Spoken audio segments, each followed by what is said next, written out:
Hello everyone. आज 16 अक्टूबर और जो आज की करंट अफेयर्स के टॉपिक रहेंगे उसमें सबसे पहले कौन सा आएगा? वर्ल्ड इकोनॉमिक आउटलुक रिपोर्ट जो अभी रिसेंट में रिलीज़ करी गई है। नॉर्थ ईस्टर्न रीजन फिर से क्यों न्यूज़ में है? पीएम डिवाइन योजना क्या है? इंडियाज़ फर्स्ट सिलेंडर आयरिश सेंचुरी जो अभी नई नई बनाई गई है। Next generation launch vehicles NGLV ये PSLV से कितना अलग है, क्या कुछ इसकी खासियत है। और फिर पांचवा क्या रहेगा? स्नो लेपर्ड जो कि द घोस्ट ऑफ माउंटेन्स कि इतना इजीली दिखाई नहीं देता। तो वर्ल्ड इकोनॉमिक आउटलुक रिपोर्ट अभी देख लेते हैं 2022 की किसके द्वारा रिलीज़ करी गई है? IMF के द्वारा रिलीज़ करी गई है। Release the latest edition of world economic outlook 2022। इसके हाइलाइट्स क्या हैं? इंडियन सिनेरियो में देखें तो it cut it's forecast for India GDP product growth in 2022 from 6.8 from 7.4 कि भाई जो 2022 की पहले ग्रोथ ये कितनी बता रहे थे 60.4% के हिसाब से हमारी GDP ग्रो हो रही थी, लेकिन जो अभी रिसेंट में रिपोर्ट आई है उसके मुताबिक कितनी रहेगी? 6.8%। ठीक है, जो आने वाला ईयर जो स्टार्ट होता है अप्रैल 2022 से। और 2023 की जो इन्होंने GDP ग्रोथ जो प्रोजेक्ट बताई कि भाई इतना कुछ हो सकता है वो रहती है, वो रहेगी कितना? 6.1%। ग्लोबल सिनेरियो की बात करें तो पूरे वर्ल्ड को ओवरऑल उसकी पूरी GDP देखें तो वो काफ़ी स्लो चल रही है पहले के मुकाबले। 2021 में 6% थी, 2022 में वो घट के कितनी होगी? 3.2%। और जो 2023 की है वो इससे भी कम जाने वाली है, मतलब 2007%। कि मतलब आने वाला जो 2023 का साल है कई कॉन्टिनेंट्स कई देशों के लिए बहुत भयंकर रहने वाला है।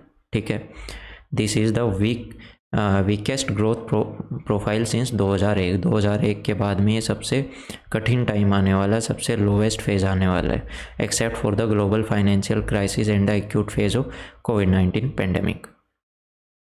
भाई जो ग्लोबल पेंडेमिक हुआ था अगर उस टाइम को छोड़ दें तो फिर 2001 के बाद में सबसे कठिन समय आने वाला है next year. The global growth is expected to slower further in 2023। The worst is yet to come and for many people 2023 will be feel like recession कि भाई इतनी मंदी इतनी कमी आने वाली 2023 के अंदर। Slow down in euro areas, Europe के जितने भी एरियाज़ हैं इज़ एक्सपेक्टेड टू डीपन इन 2023 के अंदर वो और स्लो डाउन होने वाले। जो चाइना की ग्रोथ है वो भी स्लो बताई जा रही है। ठीक है, इन्फ्लेशन महंगाई, ठीक है, ग्लोबल इन्फ्लेशन अभी फिर से बढ़ गया।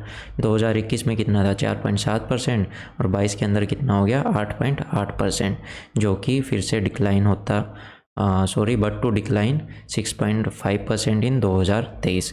कि यहाँ पे क्या कहा जा रहा है कि 8.8% 2022 के अंदर जो बढ़ा है वो डिक्लाइन हो जाएगा, मतलब उसके अंदर फिर दोबारा कमी आ जाएगी 2023 के अंदर, और 2024 के अंदर फिर से और कमी आ जाएगी। कहने का मतलब ये है कि जो महंगाई थी 4.7% थी 2021 में और 2022 के अंदर वो 8.8% मतलब बढ़ गई। 2023 के अंदर वो थोड़ी सी कम होगी और 2024 के अंदर फिर से पहले वाले अपने रास्ते पे आ जाएगी, मतलब जो नॉर्मल पहले चल रहा था 2021 में 4.7%। वर्ल्ड इकोनॉमिक ये इंटरनेशनल मॉनेटरी फंड इसकी क्या रिकमेंडेशन है फाइटिंग इन्फ्लेशन को लेके? The priority must be tackle inflation, महंगाई को टैकल करना है। ठीक है, सेंट्रल बैंक्स हैं उनकी जो बैलेंस शीट है उसको नॉर्मलाइज करना है कि भाई आपने लोगों को भर भर के क्या दे रखे हैं, लोन वगैरह दे रखे हैं, और फिर वो क्या बैड बैंक्स के रूप में मतलब निकल के आते हैं, मतलब बैड लोन्स बन जाते हैं, उनकी भुगतान नहीं होता। कई लोग तो लेके देश छोड़ के भाग जाते हैं, इंडिया में तो काफ़ी हो ही रहे हैं। And rise real policy rates above their natural level fast enough and for long enough to keep inflation and inflation expectation under control.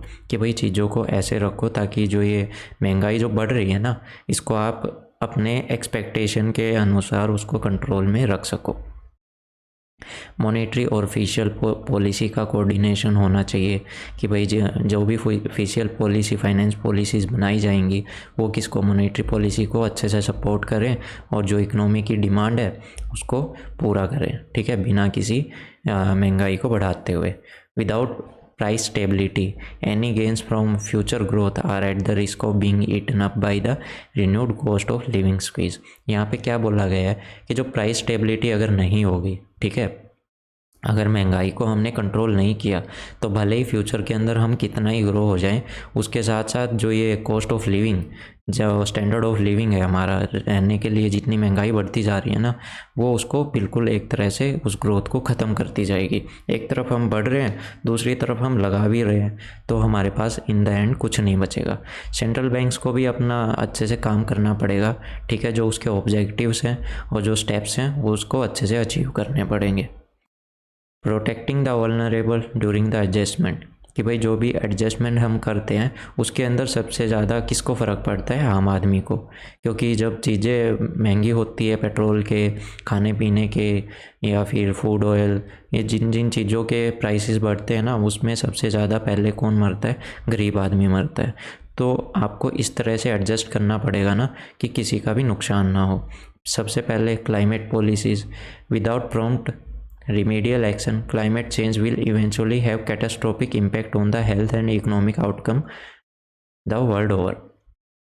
तो यहाँ पे क्या कहा गया है कि आप अगर क्लाइमेट को ध्यान में रख के भी पॉलिसीज़ नहीं बनाओगे तो आगे जाके ऐसी सिचुएशंस होंगी ना कि मान लो कोई ज़मीन है, बंजर होना स्टार्ट हो जाएगी, वहाँ पे कुछ बनेगा नहीं और उसका आउटकम नहीं निकलेगा, तो सीधी सी बात है किसान मारा जाएगा, उसके पास कुछ खाने को नहीं बचेगा और फिर क्या है, चीज़ें नहीं मिलेंगी।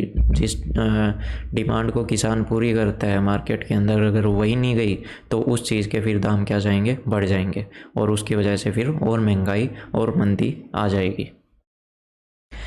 What is the international monetary fund? Monetary fund है क्या? यहाँ पे वही सब बातें बताई गई है, तो आप एक बार पढ़ लेना। IMF was setup along with the world bank, world bank के साथ मिलके इसको सेटअप किया गया था जब सेकेंड वर्ल्ड वार के बाद में, ठीक है, to assist in the reconstruction of war razed country, कि भाई सेकेंड वर्ल्ड वॉर के दौरान जो भी कंट्रीज़ थी जिनका बहुत बड़ा नुकसान हुआ था, उस टाइम पे वर्ल्ड बैंक ने के साथ मिलके IMF का गठन हुआ था। IMF क्या करता है? दूसरी कंट्रीज़ को पैसे प्रोवाइड करता है एक सिंपल इंटरेस्ट पे, ठीक है, कि भाई आप अपने देश को सुधारो, और काफ़ी पॉलिसीज़ के अंदर भी हेल्प करता है IMF। The two organizations agreed to be set up at a conference in Bretton Woods in the US, कि भाई दोनों ऑर्गेनाइजेशन ने अपनी कॉन्फ्रेंस सेटअप करी, कहाँ पे? ब्रिटेन वुड्स में, जो कि कहाँ पे? US में, और इस वजह से इसको क्या बोला जाता है? ब्रिटेन वुड्स ट्विन, कि इस नाम से भी इसको जाना जाता है। 1944 में इसका क्रिएशन हुआ था, उस दिन बनी थी। The IMF is govern by and accountable to 190 countries that make up its near global membership, कि भाई 190 कंट्रीज़ ने मिलके इसको, मतलब क्या है, इसको क्या कर रखा है? ज्वाइन कर रखा है, ठीक है, और वही इसको मिलके क्या है? गवर्न करती, चलाती हैं। इंडिया ने इसको कब ज्वाइन किया था? 27 सितंबर 1945 में, मतलब 44 में इसका गठन हुआ था और 45 में इंडिया ने ज्वाइन कर लिया था। IMF came into formal existence in December 1945, कि भाई पूर्णतया से दिसंबर 1945 में ये एग्जिस्टेंस में आई थी, तभी से इंडिया इसके साथ में है। कह सकते हैं कि इंडिया स्टार्टिंग से मेंबर है किसका? IMF का। IMF primary purpose is to ensure the stability of international monetary system, कि भाई जो पूरे वर्ल्ड का जो मॉनेटरी सिस्टम है ना, उसको स्टेबल रखा जाए। जो एक्सचेंज रेट है और इंटरनेशनल पेमेंट है जिन जिन कंट्रीज़ की, तो वो उनका ट्रांजैक्शन भी एक सुचारू रूप से चलता रहे, ठीक है, इनके साथ में चलता रहे। The fund mandated was update in 2012 to include all macroscopic and financial sector issues that bear on global stability, कि भाई जो जो फंड्स हैं उनको अपडेट किया गया 2012 के अंदर, जो कि ग्लोबल स्टेबिलिटी को बनाए रखने के लिए सबसे ज़रूरी है। अगर उनके अंदर कुछ भी छेड़खानी नहीं हुई तो जो पूरा वर्ल्ड है उसकी जो स्टेबिलिटी है पैसे के मामले में, महंगाई के मामले में, वो सारी की सारी बिगड़ जाएगी। अब सबसे इम्पोर्टेंट बात, इसके द्वारा कौन कौन सी रिपोर्ट्स जारी करी जाती हैं? पहली ग्लोबल फाइनेंशियल स्टेबिलिटी रिपोर्ट और वर्ल्ड इकोनॉमिक आउटलुक, और जो अभी जिसके बारे में हम पढ़ रहे हैं वो कौन सी है? World economic outlook. It is a survey by the IMF that is usually published twice a year in the month of April and October, कि भाई साल में 2 बार ये पब्लिश करता है वर्ल्ड इकोनॉमिक आउटलुक, एक तो अप्रैल में और दूसरा फिर अक्टूबर में, और अभी अक्टूबर चल रहा है, ठीक है। It analyse and predict global economic development during the year and medium term, कि भाई ये देश की हर एक पूरे वर्ल्ड की भी और सिंपल कॉन्टिनेंट्स की भी और देश की भी जो ग्लोबल ग्रोथ इनकी रहने वाली है, जीडीपी इनकी रहने वाली है, उसको क्या करता है, प्रिडिक्ट करता है। ठीक है, साल में 2 बार। तो ये था पहला टॉपिक हमारा। और दूसरा हम बात करते, देखो यहाँ पे एक और है जो ये टेबल सी है, ये इसकी साइड पे आपको आईएमएफ की साइड पे मिल जाएगी। यहाँ पे सोर्स है IMF world economic outlook update July 2022। ठीक है, तो यूनाइटेड स्टेट्स की तो आप देख ही सकते हो 2021 में जीडीपी कितनी थी, 5.7%। 2022 में करंटली 2.3 की चल रही है, और 2023 के अंदर तो और भी इनके गंदे हालात होने वाले। यूरोप एरिया के भी यही हाल है। मिडल ईस्ट की जो सेंट्रल एशिया की जो कंट्रीज़ उनके भी ये उनके कुछ ठीक है, पहले से बेटर हैं, और पहले से बेटर तो नहीं है बट फिर भी ठीक है, वो अपना संभाल लेंगी खुद को। और जो एमर्जिंग डेवलपिंग एशियन कंट्रीज़ है, जो भी डेवलपिंग है, जिसमें इंडिया भी आता है, इंडिया भी खुद को डेवलपिंग कंट्री कहता है। ठीक है, और चाइना तो कहता ही है, वो तो कभी कहता ही नहीं कि मैं डेवलप्ड हूँ, वो भी खुद को डेवलपिंग कंट्री की लिस्ट में लेके रखता है। तो जो हमारी मतलब जो डेवलपिंग कंट्रीज़ की जीडीपी 2023 के अंदर कैसी रहेगी, काफ़ी अच्छे हद तक रहेंगी। और सेम सब सहारन अफ्रीकन जो कंट्रीज़ है उनकी भी काफ़ी अच्छी रहने वाली है। लेकिन जो ये यूनाइटेड स्टेट्स का जो एरिया है, ठीक है, और अमेरिकन एंड द कैरेबियन जो ये एरिया है, यहाँ पे हालात काफ़ी बुरे रहने वाले हैं। अब बात करते हैं हमारे नेक्स्ट टॉपिक की। देखो, अगर आपको वीडियो अच्छी लग रही हो तो प्लीज़ इसको लाइक ज़रूर कीजिएगा, और किसी ने अगर चैनल सब्सक्राइब ना किया हो तो प्लीज़ कीजिएगा। और इस चैप्टर की, इस क्लास की पीडीएफ आपको कहाँ पे मिल जाएगी, मेरे टेलीग्राम चैनल पे। उसका लिंक मैं लास्ट में आपको प्रोवाइड कर दूँगा अपने डिस्क्रिप्शन में। तो चलो स्टार्ट करते हैं हमारा next topic, north eastern reason या फिर PMDY। रिसेंटली यूनियन कैबिनेट ने एक नई स्कीम अप्रूव की है जिसका क्या नाम है, PM prime ministers development initiative for north eastern reason. पहले इसका अनाउंसमेंट हुआ था, अभी इसको अप्रूव कर दिया गया है, और इसको क्या बोला जाता है, PMDY। वो इसको अनाउंस किया गया था यूनियन बजट 2022-23 के अंदर, to address the development gaps in the north eastern region. कि भाई जो नॉर्थ ईस्ट के जितनी भी स्टेट्स हैं वहाँ पे पहले क्या था, इतना डेवलपमेंट हो नहीं पा रहा था। ठीक है, मतलब उस पर इतना ध्यान भी नहीं दिया गया। तो उस चीज़ को ठीक करने के लिए अभी क्या है कि इस PMDY जो ये नई स्कीम है इसको लागू किया जा रहा है। ठीक है, ये एक तरह से पूरी इसकी जो फंडिंग है वो सेंट्रल गवर्नमेंट करेगी, सेंट्रल सेक्टर स्कीम है, और इसको इम्प्लीमेंट किया जाएगा अगले 4 साल के अंदर अंदर। और the 15th finance commission from 2022-23 से लेके 2025-26 तक। और इसके अंदर कितने पैसे खर्च करे जाएंगे, 6,600 करोड़। ओके, इम्प्लीमेंटेशन कौन इम्प्लीमेंट करेगी, by ministry of development of north eastern reason. इस मिनिस्ट्री के द्वारा इसको इम्प्लीमेंट किया जाएगा, और नॉर्थ ईस्टर्न काउंसिल और सेंट्रल मिनिस्ट्री एजेंसी इसको देखेंगी। इसका ऑब्जेक्टिव क्या है कि जो फंड इंफ्रास्ट्रक्चर है उसको अच्छे से वहाँ पे मैनेज किया जाए, उसका इंफ्रास्ट्रक्चर बनाया जाए, अच्छे से बनाया जाए, ताकि जो PM गति शक्ति जो हमारी एक और प्रोजेक्ट है उसको अच्छे से सपोर्ट मिल सके। ठीक है, और वहाँ की जो यूथ और वुमेंस हैं उनकी लाइफ को अच्छे से सुधारा जाए, डेवलपमेंट गैप जितने भी रहे उनको सुधारा जाए। What is the significance of north east for India, India के लिए नॉर्थ ईस्ट का क्या सिग्निफिकेंस है। स्ट्रेटेजिक देखे जाए तो जो साउथ ईस्ट एशियन कंट्रीज़ हैं उनके साथ यहाँ से हम डायरेक्ट कॉन्टैक्ट बना सकते हैं। ठीक है, इंडिया का लैंड ब्रिज है किसके साथ में, म्यांमार के साथ में। म्यांमार के साथ में हम नॉर्थ ईस्ट कंट्रीज से डायरेक्ट कॉन्टैक्ट कर सकते हैं, वहाँ पे व्यापार कर सकते हैं। इंडिया की जो एक्ट ईस्ट पॉलिसी है तो उसमें क्या है, नॉर्थ ईस्टर्न स्टेट्स तो आती हैं, तो उनके साथ भी हम बाद में एंगेज कर सकते हैं, अच्छे से कामकाज कर सकते हैं। कल्चरल सिग्निफिकेंस की बात करें तो north east India is one of the most culturally diverse area of the world. ठीक है, यहाँ पे 200 से ज़्यादा ट्राइब्स हैं, और काफ़ी पॉपुलर फेस्टिवल्स यहाँ पे मनाए जाते हैं, जैसे कि हॉर्नबिल फेस्टिवल हो गया नागालैंड का, पेंग लहबसल ये किसका है, सिक्किम का। देखो ये नाम प्लीज़ आप याद कर लेना, इन पे क्वेश्चन ज़रूर आते हैं। नॉर्थ ईस्ट इंडिया का डाउरी फ्री रीजन है, यहाँ पे किसी भी तरह की डाउरी नहीं ली जाती, दहेज नहीं लिया जाता। The rich tapestry of the culture of north east is reflected in the high developed folk dance forms like Bihu. Bihu यहाँ पे कहाँ पे होता है, असम के अंदर होता है।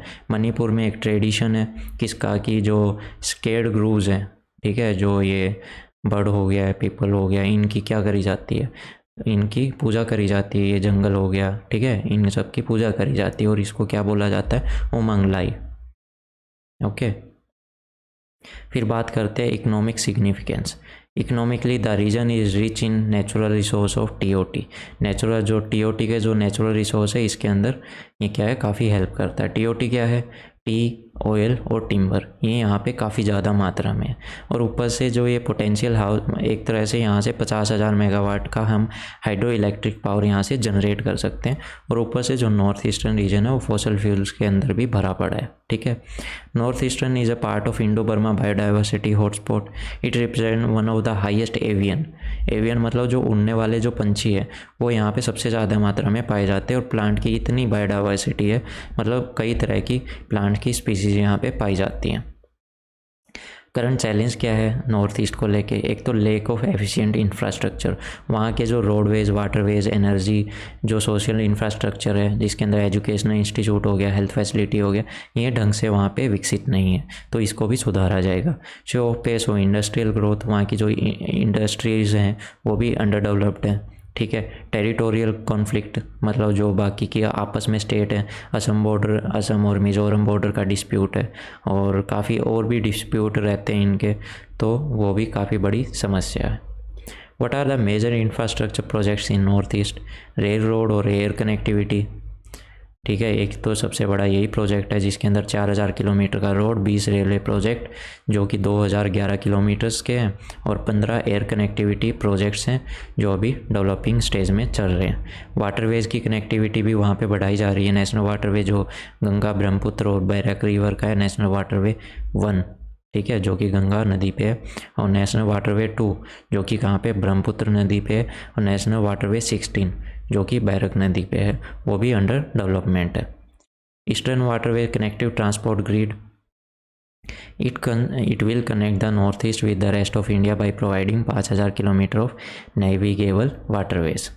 North eastern reason power system improvement project, इसको शॉर्ट फॉर्म में क्या बोला जाता है, NERPSIP, is a major step towards economic development of northeastern region through strengthening the interstate transmission and distribution system।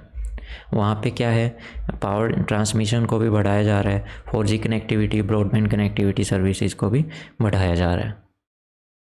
अब बात करते हैं एक नई सेंचुरी का विस्तार हुआ है ना, भारत की पहली ऐसी जिसके अंदर आयरिस सेंचुरी, आयरिस बोलेंगे इसको, ठीक है, इसको बनाया गया है। और ये क्या है, ये है आयरिस, ये एक तरह का जीव है, मतलब क्या है, छोटे, काफ़ी छोटे से बंदर के जैसा लगता है ये, आई डोंट नो ढंग से, तो मैं भी नहीं बता पा रहा इसको, अभी देखते हैं क्या है ये। तमिलनाडु ने अभी नोटिफाई किया है कि ये ऐसी पहली सेंचुरी बनाने जा रहे हैं in the first of the country. The Tamil Nadu on the Wednesday notified Kaduvur slender loris sanctuary covering 11,806 hectares in Karur और डिंडीगुल डिस्ट्रिक्ट, कि भाई 11,806 हेक्टेयर जो एरिया है कारूर और डिंडीगुल डिस्ट्रिक्ट का, उसके अंदर ये सेंचुरी बनाने जा रही है। और एक तरह की ये भारत की पहली ऐसी सेंचुरी है जो स्पेशली आयरिस सिलेंडर आयरिस के लिए बनाई जा रही है, ठीक है। इसमें कौन कौन सा एरिया कवर होगा, Vedasandur Dindigul district, Natham taluk of Dindigul district, और काडूर तालुक ऑफ कारूर डिस्ट्रिक्ट।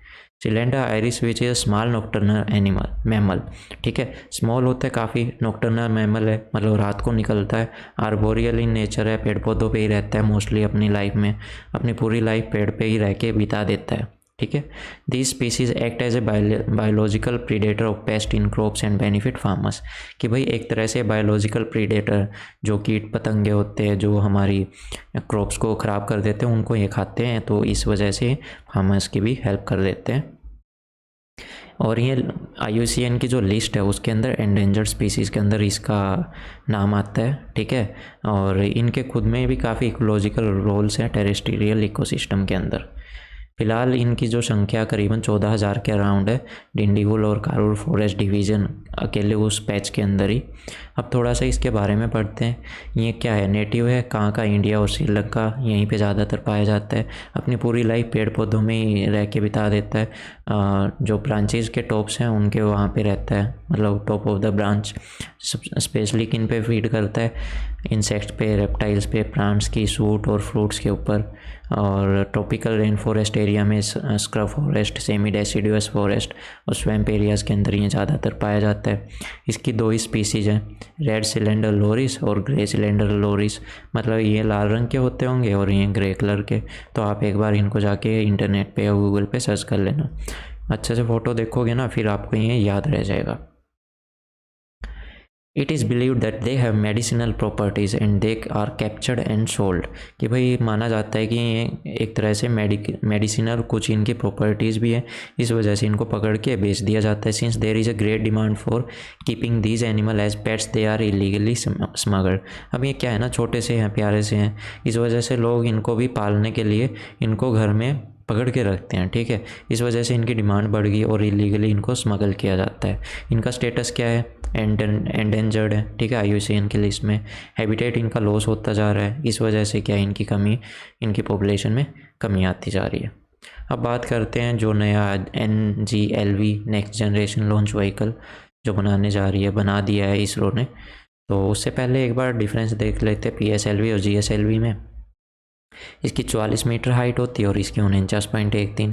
ये 4 स्टेज का होता है, ठीक है, 1 2 3 4, और इसमें 3 स्टेज, ठीक है, 1 2 3। और ये इसका लिफ्ट ऑफ मास कितना वेट उठा लेते हैं, 320 टन, और ये वाला 414 टन। तो आप देख सकते हैं ये बाकी इसके जो भी हैं। और स्पेशली सबसे बड़ी बात, GSLV can place up to 5000 kg in low earth LEO low earth orbit के अंदर, और 2500 kg कितना जो GTO है, ठीक है, वहाँ पे जियो स्टेशनरी ट्रांसफ़र ऑर्बिट, वहाँ पे ये इतना जो लोड है उसको लेके जा सकता है। Okay. The Indian Space Research Organization ISRO is developing a next generation launch vehicle which will replace the Polar Satellite Launch Vehicle। ठीक है, ये PSLV को रिप्लेस करेगा, ठीक है, इसका अपग्रेड है ये NGLV। It will be cost effective, 3 stage to orbit, reusable, heavy lift vehicle with a payload capability of 10 tons to geostationary orbit। ठीक है, GTO तक ये कितना 10 टन तक लेके जा सकता है, जबकि ये कहाँ तक रह जाता था, पोलर ऑर्बिट्स में ही रह जाता था। और जो लो अर्थ ऑर्बिट है वहाँ पे इसकी जो कैपेबिलिटी है ट्वाइस हो जाती है, डबल हो जाती है। इसका जो मेन फीचर है, semi cryogenic propulsion, refined kerosene as a fuel और with liquid oxygen LOX for the booster stage which is cheaper and efficient. कि भाई ये PSLV से भी काफ़ी चीपर और एफिशिएंट है। और पोटेंशियल यूज़ किसका होगा, बेसिकली जो कम्युनिकेशन सैटेलाइट है, डीप स्पेस मिशंस है, फ्यूचर ह्यूमन स्पेस फ्लाइट है, कार्गो मिशंस है, उसके अंदर ये काफ़ी हेल्प करेगा। अब नेक्स्ट टॉपिक है इंडेक्स ऑफ इंडस्ट्रियल प्रोडक्शन, जो कि अभी रिसेंट में इसका डेटा आया है। IIP शॉर्ट फॉर्म है इसका, IIP कंट्रैक्ट्स 0.8% in August and the roast performance in 18 month, कि पिछले 18 मंथ में इनकी सबसे घटिया परफॉर्मेंस है। Index of industrial production data is commonly carded is an index that tracks the manufacturing activity in different sector of the economy. इसका काम क्या है, इस डेटा को कैसे इकट्ठा किया जाता है ये देखते हैं। जो डिफरेंट सेक्टर्स हैं, ठीक है, उनकी जो मैन्युफैक्चरिंग एक्टिविटीज़ है वो कितनी बढ़ी है या कितनी घटी है, उसके बेस पे ये जारी किया जाता है। IIP number measures the industrial production for a period under the review, usually a month as against the reference period. कि भाई हर महीने ये अपनी जो रिपोर्ट्स है ना वो देते रहते हैं। There is a lag of 6 weeks, जो अभी जो रिसेंट की आई है इसके अंदर क्या 6 हफ्तों का लैग था, मतलब पीछे काफ़ी लेट आई 6 हफ्ते in the publication of IIP index after the reference of the month and. Currently calculated, अभी कौन से ईयर को बेस ईयर लेके चल रहे हैं, 2011-12 को, और ये किसके द्वारा पब्लिश किया जाता है, CSO के द्वारा हर साल, एवरी मंथ। और CSO क्या है, सेंट्रल स्टैटिस्टिकल ऑर्गेनाइजेशन, जो कि ministry of statistics programme implementation के अंडर में आती है। IIP index once release is also available on PIB site, PIB की वेबसाइट के ऊपर भी इसको देखा जा सकता है, ठीक है। Mining, manufacturing, electricity are the 3 broad sectors in which IIP constituents fall, कि ये किस किस सेक्टर्स को सबसे ज़्यादा देखता है, माइनिंग को, मैन्युफैक्चरिंग को, इलेक्ट्रिसिटी को। भाई कितनी मैन्युफैक्चरिंग माइनिंग एक्टिविटी हो रही है, मैन्युफैक्चरिंग एक्टिविटी कितनी हो रही है, इलेक्ट्रिसिटी का प्रोडक्शन कितना हो रहा है, तो उस हिसाब से ये चलता है। और रिसेंट की जो वेटेज किस किस हिसाब से दे रहा है ये, मैन्युफैक्चरिंग को 77% और माइनिंग 14%, 8% इलेक्ट्रिसिटी को। और जो इलेक्ट्रिसिटी और उसके अलावा जो बाकी के जो 8 कोर एरियाज इंडस्ट्रीज़ हैं वो 40% वेटेज रखते हैं इन किस में, आईआईपी के अंदर। और वो कौन कौन सी, electricity, crude oil, coal, cement, steel, refinery product, natural gas, fertilisers. There are also 6 sub categories like primary goods, जिसके अंदर माइनिंग, इलेक्ट्रिसिटी, फ्यूल और फर्टिलाइजर्स आते हैं। कैपिटल्स के अंदर मशीनरी आइटम्स आते हैं। इंटरमीडिएट के अंदर क्या आते हैं, yarns, chemical, semi furnish steel item हो गया। इंफ्रास्ट्रक्चर गुड्स के अंदर paint, cement, cable, bricks, tiles, rail materials. और कंज्यूमर ड्यूरेबल्स के अंदर टेलीफोन, गारमेंट्स, पैसेंजर व्हीकल हो गए। कंज्यूमर नॉन ड्यूरेबल के अंदर फूड आइटम, मेडिकल, टॉयलेटरीज, ये सब आता है। और अब बात करते हैं snow leopard, the ghost of the mountains. इसको गोस्ट ऑफ द माउंटेन क्यों बोला जाता है, सब कुछ देखते हैं। अभी एक सर्वे किया गया था रिसेंटली, कहाँ पे, नामदफा नेशनल पार्क, ठीक है, जो कि एक and tiger reserve in Arunachal Pradesh, to verify the claim of snow leopard, कि वहाँ पे स्नो लेपर्ड है या नहीं, जो कि लोगों के द्वारा बोला जा रहा था कि है, which has now never been officially observe. उसको आज तक कभी ऐसे ऑफिशियली ऑब्जर्व किया नहीं गया था। तो इसके बारे में थोड़ा सा पढ़ते हैं। इस the snow leopard also known as ounce is a felid in the genus of Panthera. कौन सी जीनस में आता है, Panthera, native to mountain range of central and south Asia, कि भाई जो सेंट्रल और साउथ एशिया की जो माउंटेन रेंज है ना, वहीं पे मोस्टली ये पाया जाता है, जो हिमालय के एरियाज है वहीं पे इसको पाया जाता है। Snow leopard also known as ghost of mountain, ghost of mountain क्योंकि ये इसका कलर है ना ऐसा होता है, ये देख नहीं पाते हो आप, ठीक है, आँखों के सामने बैठा रहेगा लेकिन फिर भी पहचान नहीं पाते, क्योंकि इसकी जो बॉडी का जो कलर है, ठीक है, वो वहाँ का जो वेजिटेशन है उसमें मेल खाता है, कैम्फलेज हो जाता है एक तरह से। Snow leopard act as the indicator होता है health of mountain ecosystem in which they live due to their position as a top predator in the food web. देखो फूड वेब के अंदर सबसे टॉप पे बैठते हैं, अगर इनकी संख्या ज़्यादा है तो समझ लो फिर जो माउंटेन है वो भी अच्छे से फल फूल रहा है, उसकी भी हेल्थ अच्छी है। अगर इनकी कमी होने लग गई तो समझ लेना बहुत बड़ी प्रॉब्लम आने वाली है या फिर आ चुकी है। It is a unique country to have India is a unique country to have good presence of 5 big cats, कि भाई इंडिया का एक हमारी अच्छी किस्मत मान लो, या फिर हमारे एफर्ट्स इतने ज़्यादा हैं इनको बचाने के लिए कि जो भी 5 बिग कैट्स हैं उनकी जो संख्या इंडिया के अंदर सबसे ज़्यादा है, काफ़ी अच्छी मात्रा में। स्नो लेपर्ड हो गया, और जो lion, tiger, common leopard, cloudy leopard हो गए, ठीक है, उसको IUCN की रेड लिस्ट में रखा गया है और वल्नरेबल कैटेगरी के अंदर रखा गया है, क्योंकि करीबन अभी 10,000 मैच्योर इंडिविजुअल बचे हुए हैं, जो कि आने वाले 2040 तक इसकी संख्या 10% डिक्लाइन हो सकती है। हेमिस नेशनल पार्क, जो कि बिगेस्ट नेशनल पार्क है भारत के अंदर, उसके अंदर इसकी जो प्रेजेंस है काफ़ी अच्छी है। ये वल्नरेबल कैटेगरी में रखा गया है, थ्रेटन स्पीसीज़ में इंडिया के अंदर of threaten species and schedule 1 of the Indian wild life protection act of 1972, जो शेड्यूल 1 के अंदर रखा गया है इंडियन की जो वाइल्ड लाइफ प्रोटेक्शन एक्ट है उसमें। थ्रेटन स्पीसीज मतलब रेड लिस्ट में ही आ जाती हैं। They have a vast but fragmented distribution across the mountain landscape of central Asia which cover different part of Himalaya such as Ladakh, Himachal Pradesh, Uttarakhand और सिक्किम। कि भाई जो ये इतनी स्टेट्स हैं ना, इनके जो हिमालयन रीजन है उनके अंदर फ्रेगमेंट्स में मतलब थोड़ा थोड़ा एरिया के अंदर ये पाए जाते हैं, ठीक है, लेकिन इनकी जो क्वान्टिटी है ना वो काफ़ी अच्छी है वहाँ पे। Conservation efforts by national level, as per reports India is a home of about 400 से 500 लेपर्ड्स इंडिया के अंदर स्पॉटेड किए गए हैं अपर हिमालयन रीजन में। India has been conserving snow leopard and their habitat through project snow leopard, ठीक है, इस प्रोजेक्ट के थ्रू इनको बचाने की कोशिश करी जा रही है इंडिया के द्वारा। इंडिया एक ग्लोबल प्रोजेक्ट का भी हिस्सा है, global snow leopard and ecosystem protection, जो कि 2013 से लागू है, ठीक है। For conservation India is identified 3 large landscape namely Hemis Spiti across Ladakh, Himachal Pradesh, ठीक है। नंदा देवी गंगोत्री जो कि उत्तराखंड में है, कंचनजंगा और तवांग जो कि कहाँ पे सिक्किम में है और अरुणाचल प्रदेश में। ये एरियाज़ क्या है, इनके कंजर्वेशन के लिए इंडिया ने यहाँ पे काम स्टार्ट कर रखे हैं, अपने प्रोग्राम्स चला रखे हैं। Snow leopard is on the list of 22 critical endangered species for the recovery programme of ministry of environment and forest climate change. Secure Himalaya, ठीक है, ग्लोबल एनवायरनमेंट फैसिलिटी है ये, किसकी, यूनाइटेड नेशन डेवलपमेंट प्रोग्राम इसको fund करता है to conserve the high altitude biodiversity. जो भाई जो अपर जो हिमालय एरियाज़ हैं वहाँ पे जितनी भी डाइवर्सिटी रहती है, चाहे वो एनिमल्स हो या फिर कोई पेड़ पौधे हो, उनको कंजर्व करने के लिए, उनको बचाने के लिए, उनके कंजर्वेशन के लिए ये ग्लोबल एनवायरनमेंट फैसिलिटी स्टार्ट की गई है। और इस प्रोजेक्ट को क्या नाम दिया गया है, सिक्योर हिमालय। और अभी ये किस किस एरिया के अंदर बेसिकली ऑपरेशनल है, जम्मू कश्मीर हो गया, हिमाचल प्रदेश, उत्तराखंड और सिक्किम के अंदर। कम्युनिटी वॉलंटियर प्रोग्राम भी एक चला रखा है, हिमालय संरक्षण, जो कि किसको प्रोटेक्ट करने के लिए, स्नो लेपर्ड को।